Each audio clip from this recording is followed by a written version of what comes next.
your last initial? Okay. All right. Good. Okay, how you guys doing today?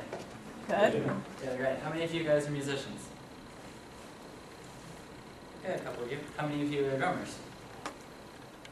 Right. One, maybe two or three of us. Okay, so to be a good drummer, it's important to have good technique. And I'm going to talk today about the reasons why we need good technique, and also a couple of the techniques that drummers use.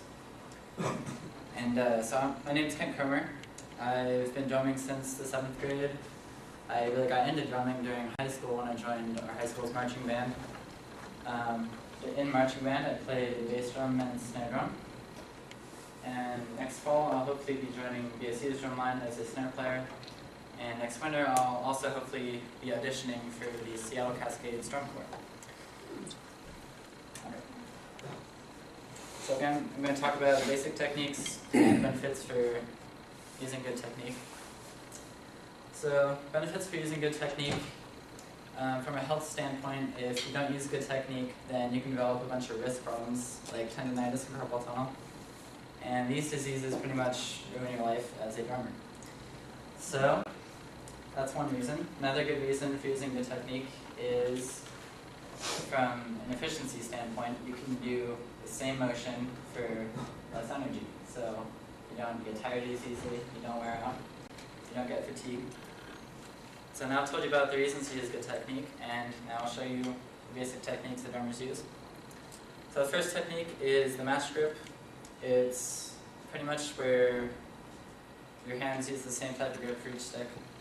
And the reasons to use this is that because your hands are using the same grip per stick, you have a better chance of getting the same sound quality out of the drums with each hand, so that your strokes will sound the same. Another good reason to use this is it's a very natural feeling, so it's very easy to pick up, easy to learn. And the main drummers that use this are drum set players. Most drum set players use this type of grip. And also in the marching front, tenor players use this grip, and so do bass drums. But the bass drums, they have to tilt their hands up because they're playing on a vertical surface instead of a horizontal one. So they have to tilt their hands up.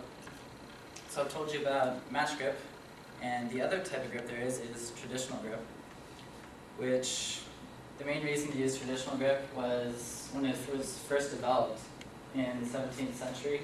It was developed by military snare drummers, and they needed this grip because their drums were attached with a single sling around their shoulders, and this actually caused the drum to be tilted a little bit.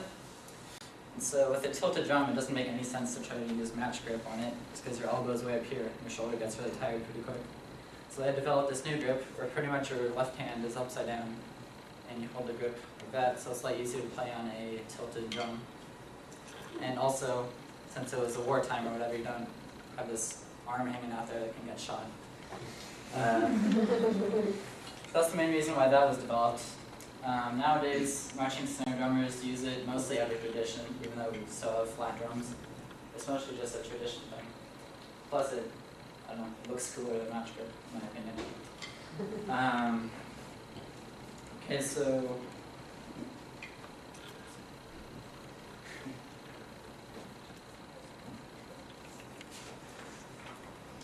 the way to do this grip is pretty much you act like you're flipping someone off, and then you put a stick in your hand.